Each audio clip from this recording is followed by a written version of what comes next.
قرآن حکیم، سیرت النبی صلی اللہ علیہ وآلہ وسلم، احادیث مبارکہ، فقہی مسائل کا بیان اور بہت کچھ انشاءاللہ تعالی جید علماء کرام کے ساتھ۔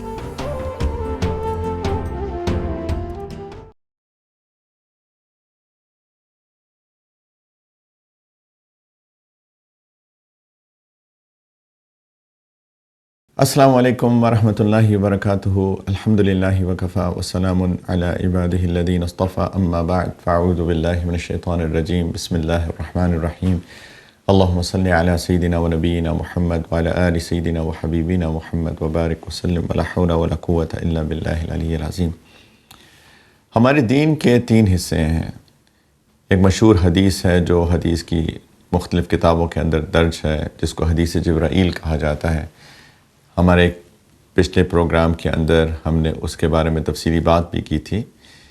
سیدنا جبرائیل علیہ السلام نبی کریم علیہ السلام کے پاس تشریف لائے تھے اور ان سے کچھ سوالات کیے تھے، اور اس میں سے ایک سوال تھا کہ ایمان کیا ہے، دوسرا تھا کہ اسلام کیا ہے، تیسرا تھا کہ احسان کیا ہے، اور چوتھا تھا کہ قیامت کی نشانیوں کے بارے میں بتائیے۔ تو بعد میں نبی کریم علیہ السلام نے صحابہ کو فرمایا کہ وہ جبریل تھے، فَإِنَّهُ جبریل أَتَاكُمْ يُعَلِّمُكُمْ دِينَكُمْ، کہ وہ تمہیں تمہارا دین سکھانے آئے تھے۔ دین، ایمان، اسلام، احسان، اور اپنے ارد گرد کے معاشرے میں جو کیا کچھ ہو رہا ہے اس پہ ایک نظر رکھ کر، معاشرے کی برائیوں کو سامنے رکھ کر اس کے مطابق اپنے آپ کو بچانا اور لوگوں کی بھی اصلاح کرنا، ان سب کے مجموعے کا نام دین ہے۔ دین صرف 5 وقت کی نماز اور رمضان کے روزے اور زکوٰۃ دینا وغیرہ اس کا نام نہیں ہے۔ اس کے بارے میں ہم نے بہت دفعہ بات کی اسی ٹاپک پہ کہ ہم دین کو پوری طریقے سے سمجھیں۔ احسان اس حدیث مبارکہ کی روشنی میں یہ ہے کہ ہم اپنی زندگی ایسے گزاریں کہ جیسے اللہ سبحانہ و تعالی ہم کو دیکھ رہے ہیں، کیونکہ ہر چیز جو ایک انسان کرتا ہے شریعت کی روشنی میں، شریعت کے اصولوں کے مطابق، وہ عبادت بن جاتی ہے۔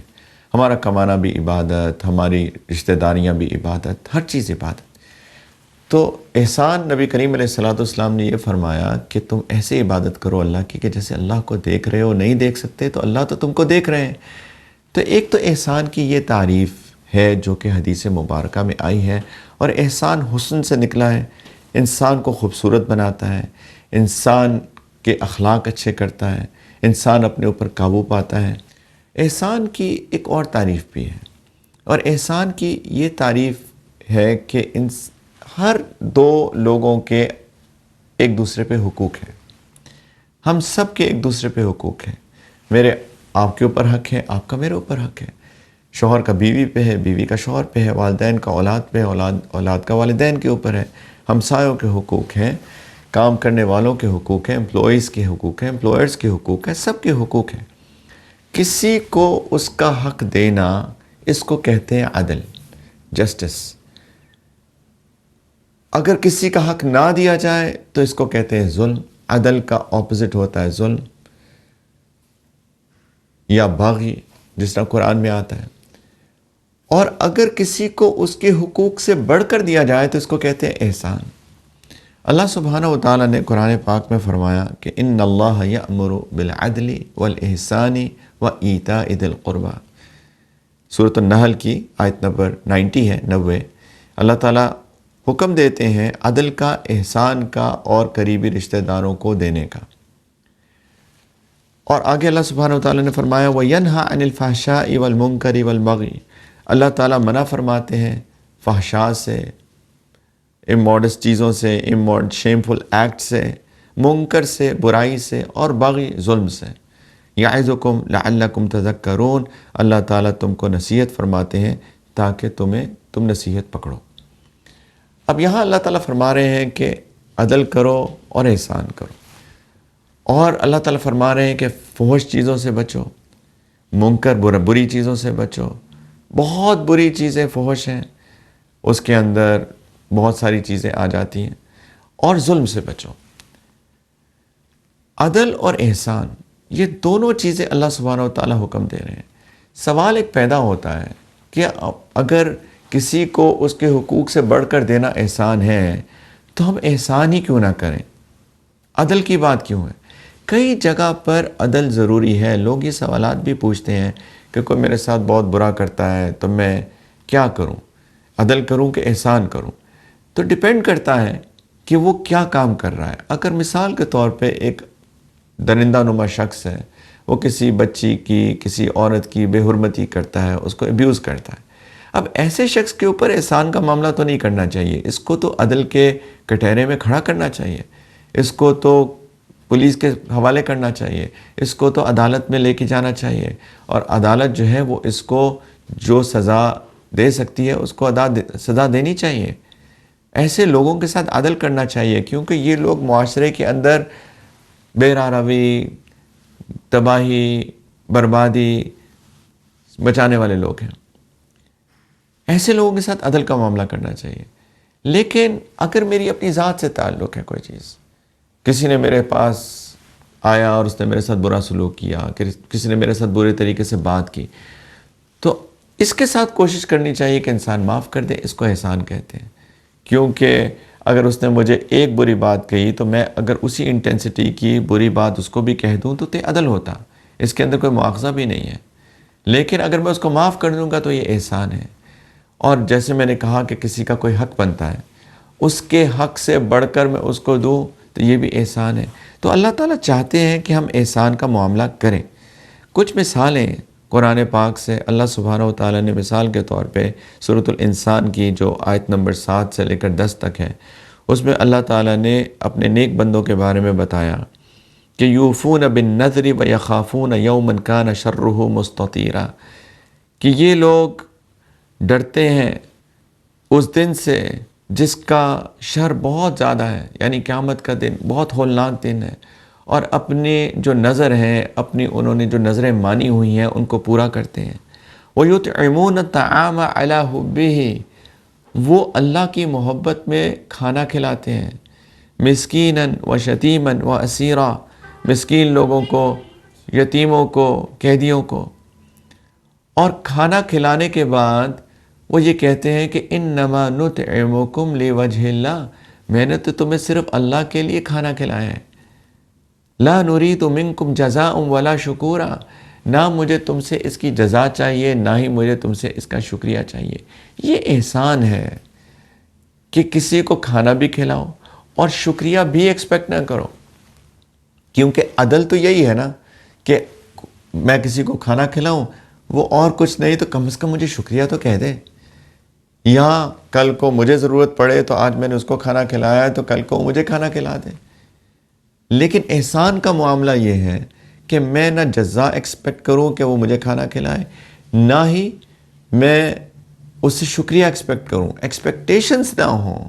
اب وہ آگے سے شکریہ کہہ دے اور کہنا چاہیے اس کو، تو اس میں کوئی مذائقہ نہیں ہے، یہ احسان کے برخلاف نہیں ہوگا. لیکن احسان کا معاملہ یہ ہے کہ میں اوور اینڈ ابو ایکسپیکٹیشنز سے لوگوں کے لیے میں کچھ کروں.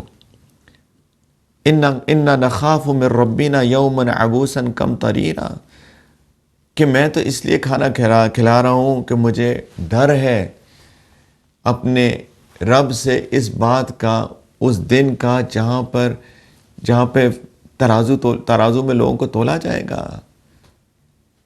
انصاف ہوگا. مجھے اس دن کا ڈر ہے. اس دن کے ڈر سے میں لوگوں کے لیے احسان کا معاملہ کر رہا ہوں. دل کی کیفیت یہ ہے. تو یہ احسان ہے.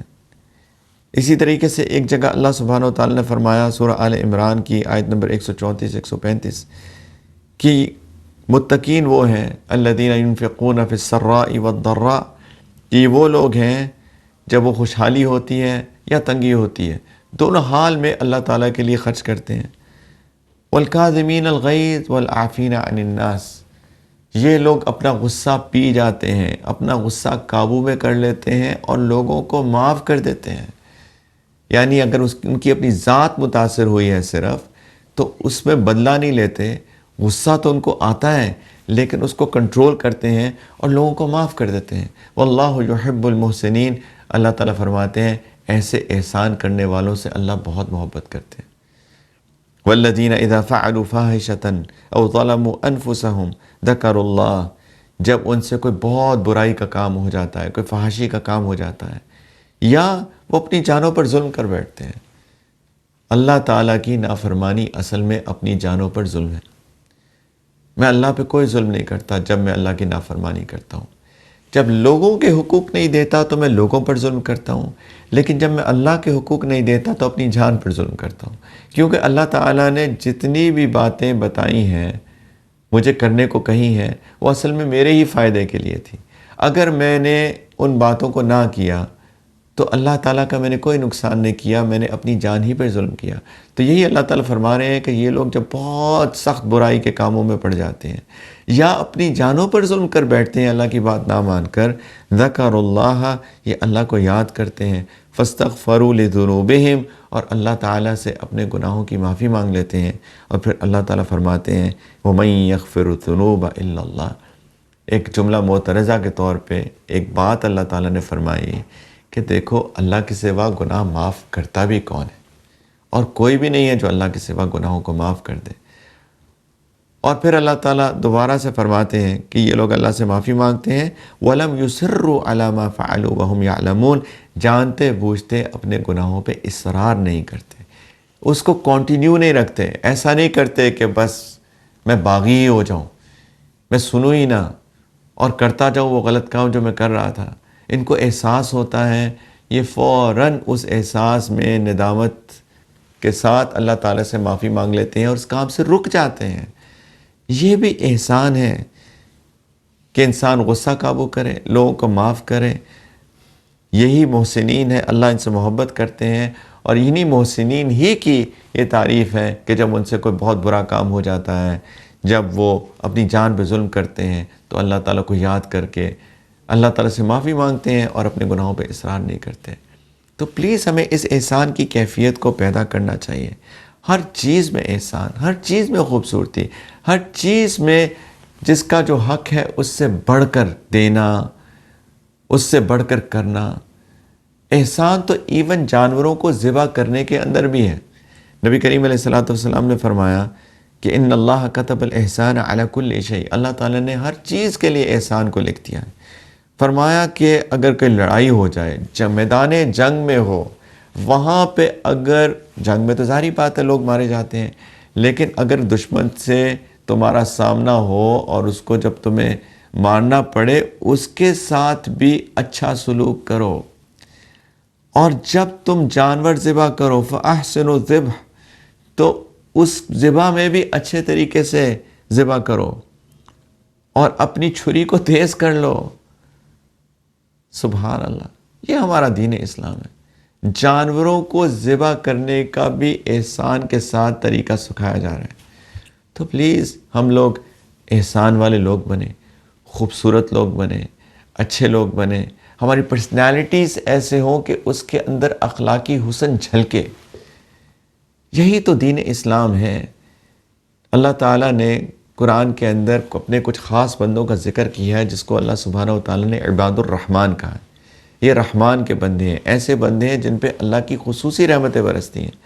اگر آپ یہ سورۃ الفرقان کے اندر ان آیات کا مطالعہ کریں کہ ان لوگوں کے اندر کیا کیا خصوصیات ہوتی ہیں، ہم حیران ہو جاتے ہیں پڑھ کر کہ پہلی خصوصیت جو اللہ سبحانہ و تعالیٰ نے ذکر کی ایسے لوگوں کی کہ وَعِبَادُ الرَّحْمَنِ الَّذِينَ يَمْشُونَ عَلَى الْأَرْضِ هَوْنًا وَإِذَا خَاطَبَهُمُ الْجَاهِلُونَ قَالُوا سَلَامًا، کہ زمین پہ عاجزی کی چال چلتے ہیں۔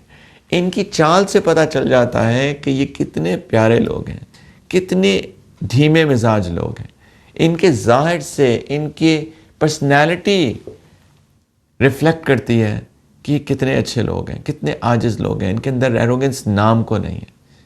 اور جب کوئی جاہل ان سے بحث کرنا چاہتا ہے تو اس بحث میں نہیں پڑتے، قالوا سلاما، کہتے ہیں سلام، سلامتی کے ساتھ اس سے کنارہ کشی اختیار کر لیتے ہیں، اس سے الگ ہو جاتے ہیں، اس سے سپریٹ ہو جاتے ہیں۔ تو یہ اللہ تعالیٰ ہم سے ڈیمانڈ کرتے ہیں کہ ہم احسان والے بنیں، خوبصورت انسان بنیں، اللہ تعالیٰ کا ہر وقت استحضار بھی رکھیں، کیونکہ یہی چیز ہمارے اندر وہ احسان کی کیفیت پیدا کرے گی۔ اور جب لوگوں کے حقوق دیں تو اچھے طریقے سے دیں، ان کو ان کی ایکسپیکٹیشن سے بڑھ کر دیں. جب اپنی ذات پر بات آئے تو جہاں ہو سکے لوگوں کو معاف کر دیں, غصہ قابو کر لیں, اپنے کیریکٹر پہ, اپنے اخلاق پہ محنت کریں. اللہ تعالیٰ ہم سب کو وہ خوبصورت انسان بنائیں.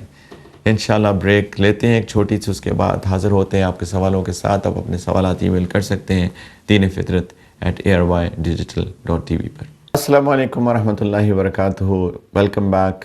بریک کے بعد ایک سوال پوچھا گیا ہے کہ کوئی صاحب ہیں جو کراچی سے دبئی تشریف لائے ہیں اور وہ دبئی آ کے اپنی نمازیں جو ہیں وہ کراچی کے اوقات کے مطابق پڑھ رہے ہیں. یعنی جب کراچی میں ظہر ہوتی ہے تو وہ یہاں ظہر تب پڑھتے ہیں, جب وہاں پہ عصر مغرب عشاء ہوتی ہے تب اس کے اعتبار سے یہاں نمازیں پڑھ رہے ہیں. اور وہ اس چیز کو ماننے کو تیار نہیں ہے کہ اب آپ دبئی میں آ گئے ہیں تو اب دبئی کے اعتبار سے اپنی نمازیں پڑھیے. اسی طرح ایک اور سوال بھی لوگ کرتے ہیں. سوال یہ کرتے ہیں کہ میں ایک لانگ ٹریول پہ جا رہا ہوں, جہاز کا سفر ہے. میں مثال کے طور پہ دبئی سے جہاز میں بیٹھا اور میں نیو یارک کا سفر ہے میرا, اور وہ تقریباً 13-14 گھنٹے کا سفر ہے. تو میں جہاز میں اپنی نمازیں کیسے پڑھوں؟ دیکھیں, اللہ سبحانہ و تعالیٰ نے جو ہماری نمازیں ہمیں فرض کی ہیں وہ سورج کے پوزیشننگ کے اعتبار سے فرض کی ہیں. مثال کے طور پہ یہ گلوب ہے, رائٹ, اور ہمیں سطح زمین نظر آتی ہے جس کو افق کہتے ہیں, ہورائزن کہتے ہیں. جب اس ہورائزن سے جہاں پر بھی آپ ہوں, رائٹ, یہ ہورائزن بھی بدلتا رہتا ہے. جب میں دبئی میں ہوں تو جو مجھ کو ہورائزن نظر آ رہا ہے, ہورائزن کیا ہوتا ہے کہ مثال کے طور پہ آپ ایک ایسی جگہ پہ چلے جائیں جہاں پہ آگے کوئی بلڈنگ نہیں ہے. مثال کے طور پہ سمندر کے کنارے چلے جائیے, تو جو آپ کو سطح زمین جہاں پہ لگتا ہے کہ آسمان اور زمین آپس میں مل رہے ہیں اس کو افق کہتے ہیں, اس کو ہورائزن کہتے ہیں. وہ ہر جگہ بدلے گی. دبئی میں میرا ہورائزن اور ہے, کراچی میں میرا ہورائزن اور ہے, نیو یارک میں میرا ہورائزن اور ہے. اس ہورائزن سے جب سورج نیچے ہوتا ہے خاص ڈگریز نیچے تو ہورائزن پہ بالکل اندھیرا ہوتا ہے اور ہلکی سی روشنی شروع ہوتی ہے. یہ فجر کے شروع کا وقت ہے. اب آپ سوچئے کہ دبئی میں میرا چونکہ ہورائزن ڈیفرنٹ ہے تو پھر فجر کا وقت بھی ڈیفرنٹ ہے. پھر جب سورج بالکل سطح پہ آ جاتا ہے ہورائزن کے افق کے تو پھر فجر کا وقت ختم ہو گیا. اب سورج جو ہے وہ اس کا عروج ہوتا ہے, وہ اوپر جاتا رہتا ہے یہاں تک کہ بالکل وہ پیک پہ پہنچ جاتا ہے, اور اس کے بعد اس کا زوال شروع ہوتا ہے, اس کا ڈکلائن شروع ہوتا ہے. تو جب وہ پیک پر پہنچ گیا اور اس کے بعد اس کا زوال شروع ہو گیا تو ہم کہتے ہیں یہ زوال کا وقت ہے. زوال کے وقت سے تھوڑی دیر کے بعد ظہر شروع ہو جاتی ہے, پھر سورج اور نیچے آتا ہے, پھر عصر شروع ہو جاتی ہے. جب افق سے بالکل نیچے چلا جاتا ہے, جیسے ہی جاتا ہے ہم کہتے ہیں مغرب شروع ہو گئی, اور نیچے جاتا ہے جب افق پہ اندھیرا آ جاتا ہے تو ہم کہتے ہیں کہ عشاء کا وقت شروع ہو گیا. تو الغرض کہنے کا مقصد یہ ہے کہ نمازوں کے سارے اوقات وہ سورج کی موومنٹ, سورج کی حرکت, سورج کی پوزیشننگ سے متعین ہوتے ہیں, اسے ڈٹرمن ہوتے ہیں. تو ہر جگہ کا ہورائزن ڈیفرنٹ ہے, تو ہر جگہ کی نمازوں کے اوقات ڈیفرنٹ ہے. یہاں تک کہ اگر آپ کراچی سے لاہور چلے جائیں تو آپ نوٹ کریں کہ کراچی میں مغرب ایک وقت پہ ہو رہی ہے, لاہور میں مغرب تقریباً آدھے گھنٹے کا فرق ہے. اگر میں اندازہ لگانا چاہوں تقریباً بہت فرق ہے کیونکہ ہورائزن ڈیفرنٹ ہے. اسی طریقے سے جب ہم ٹریول کرتے ہیں تو ہم یا تو ایسٹ ٹریول کرتے ہیں یا ہم ویسٹ ٹریول کرتے ہیں. جب ہم ایسٹ ٹریول کرتے ہیں, مثال کے طور پہ ہم دبئی سے آسٹریلیا جا رہے ہیں, اب آسٹریلیا ایسٹ میں ہے, سورج ایسٹ سے طلوع ہوتا ہے, ویسٹ میں غروب ہوتا ہے. تو سورج ویسٹ کی طرف آ رہا ہے, ہم ایسٹ کی طرف آ رہے ہیں. تو آپ دیکھیے کہ بہت جلدی ایسا ہوتا ہے کہ نمازوں کے اوقات جلدی آتے ہیں کیونکہ ہم against the movement of the sun travel کر رہے ہیں. تو وہی سورج جس نے افق سے پیک پر آنا تھا مثال کے طور پہ 6 گھنٹے کے اندر, 7 گھنٹے کے اندر, وہ چونکہ ہم اس کے اگینسٹ ٹریول کر رہے ہیں تو ہو سکتا ہے 3 گھنٹے میں آ جائے. اور اگر ہم ویسٹ ٹریول کر رہے ہیں الٹا, تو پھر الٹا ہو جاتا ہے کہ ہم سورج کی موومنٹ کے ساتھ ہم بھی ٹریول کر رہے ہیں, سورج ہمیں سورٹ آف کیچ اپ کر رہا ہوتا ہے. تو وہی نمازیں جو بہت وقت پہ آنی تھی وہ دیر سے آنی شروع ہو جاتی ہیں. ابھی میں ریسنٹلی آسٹریلیا میں تھا, میں سڈنی سے فلائی کیا اور میں دبئی پہنچا. میری فلائٹ جو تھی وہ فجر کے شروع ہونے کے فوراً بعد تھی تقریباً. میں نے سڈنی ایئرپورٹ پہ فجر پڑھی اور 14 گھنٹے کا ٹریول تھا دبئی ایئرپورٹ تک. 14 گھنٹے میں میرے جہاز میں کوئی اور نماز نہیں آئی. ظہر کا وقت شروع ہو گیا تھا درمیان میں راستے میں، لیکن جب میں لینڈ کیا تو ابھی یہاں پر دبئی میں ظہر کا وقت شروع ہوئے غالباً 1-1.5 گھنٹہ گزرا تھا، اور تقریباً اتنا ہی وقت اور بھی باقی تھا عصر کے سٹارٹ ہونے میں، عصر کے شروع ہونے میں. اگر میں چاہتا تو میں اتر کر ظہر دبئی کے ایئرپورٹ پہ یا ایون گھر آ کے ادا کر سکتا تھا. آپ سوچئے 14 گھنٹے کا ٹریول، اس کے بعد امیگریشن، نکلنا، گھر آنا، اور ابھی بھی میں ظہر پڑھ سکتا تھا. تو پلیز اس چیز کو ہم لوگوں کو سمجھنے کی ضرورت ہے، کوشش کرنی چاہیے کہ ہم سورج کا اعتبار کریں. ٹریول بھی ہوں تو ہم باہر دیکھیں، سورج کی پوزیشننگ کو دیکھیں کہ اب ظہر شروع ہو گئی، عصر شروع ہو گئی. کچھ لوگ اس کے ایکسپرٹس نہیں ہوتے، اس میں مہارت نہیں رکھتے. تو اس کی ایپس موجود ہیں. اینڈرائڈ کی ایپ تو مجھے پتہ ہے، شاید ایپل کی بھی ایپ ہو. پلیز آپ اس کو سرچ کر لیں کہ کوئی ایسی اپلیکیشن موجود ہے جو ان ٹریول پریئر ٹائمز دے سکے. یہ آپ سرچ کیجئے ان ٹریول پریئر ٹائم ایپلیکیشن. تو وہ اپلیکیشن موجود ہے، آپ اس میں انٹر کرتے ہیں اپنا ٹیک آف ٹائم، اور آپ اس میں کہاں سے ٹیک آف کر رہے ہیں.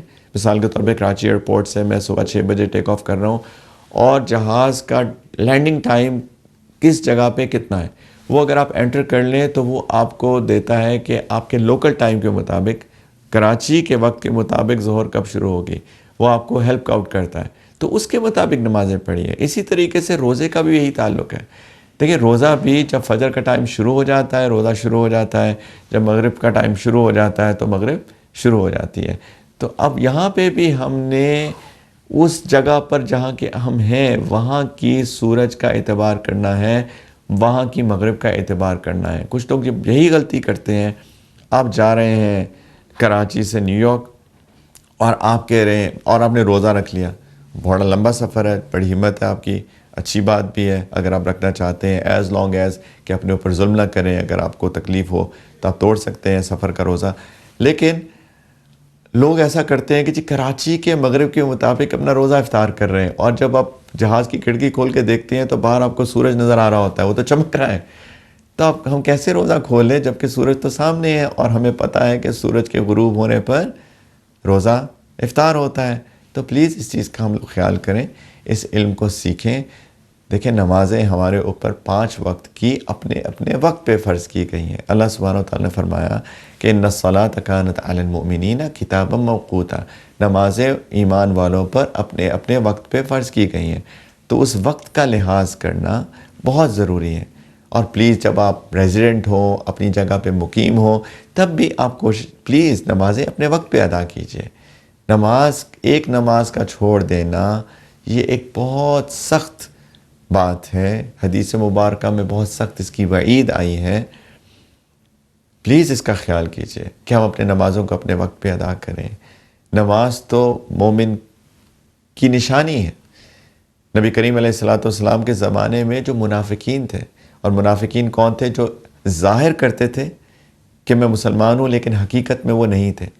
وہ بھی جو مرد ان کے تھے مسجد میں آ کر نماز پڑھتے تھے. اس لیے کیونکہ اگر وہ مسجد نہ آتے تو باقیوں کو پتہ چل جاتا کہ یہ کیسا مسلمان ہے کہ یہ مسلمان کہلاتا ہے اپنے آپ کو، اور مسجد میں آ کے نماز نہیں پڑھ رہا. اور وہ پکڑے جاتے، اپنے نفاق ان کا پکڑا جاتا، ان کی ہپوکریسی پکڑی جاتی. آپ سوچئے کہ وہاں منافقین مسجد میں آ کے 5 وقت کی نماز پڑھتے ہیں اور ہم لوگ نماز ہی نہیں پڑھتے. تو یہ تو بہت ہی خطرناک بات ہے. آج کل ہماری مسجدیں دیکھیے، کتنے لوگ مسجدوں میں ہوتے ہیں. مثال کے طور پہ 500 لوگ رہتے ہیں ایک نیبرہڈ میں، ایک محلے میں، اور مسجد میں 20-30 لوگ ہوتے ہیں. باقی لوگ کدھر ہیں؟ پلیز نمازوں کا اہتمام کریں. یہ ایک بنیادی فریضہ ہے، یہ مسلمان ہونے کی ایک بنیادی نشانی ہے کلمے کے بعد. اللہ تعالیٰ ہم سب کو توفیق دیں، اس پوری سمجھ کی توفیق دیں. یہ ہماری روحانی ضرورت ہے نماز. جیسے ہماری بدن کی ضرورت ہے، ایسی ہماری روح کی ضروریات ہیں، اور یہ ایک بنیادی ضرورت ہے. ہماری روح کی، ہمارے اندر کی جو پینکس ہیں، ڈپریشنز ہیں، انگزائٹیز ہیں، اس کا حل بھی ہے. ایک حل یہ بھی ہے کہ ہم اپنا سر اللہ کے سامنے رکھیں، دعاؤں کا اہتمام کریں. انشاءاللہ آپ محسوس کریں گے کہ آپ اچھی فیلنگ ہے، لیکن ہم فیلنگز کے لیے تو ویسے نہیں پڑھتے ہیں، ہم اللہ کے لیے پڑھتے ہیں، لیکن اس کے ایفیکٹس جو ہماری روحانیت پہ ہوتے ہیں، ہماری مینٹل ویل بینگ کے اوپر ہوتے ہیں، وہ بھی ایک امیزنگ فینومینا ہے۔ اللہ تعالیٰ سب کو توفیق عطا فرمائے۔ آپ اپنے سوالات کرتے رہیے گا دین فطرت @ARYdigital.tv پہ۔ انشاءاللہ اگلے ہفتے پھر ملاقات ہوگی، دعا میں یاد رکھیے گا۔ السلام علیکم ورحمۃ اللہ وبرکاتہ۔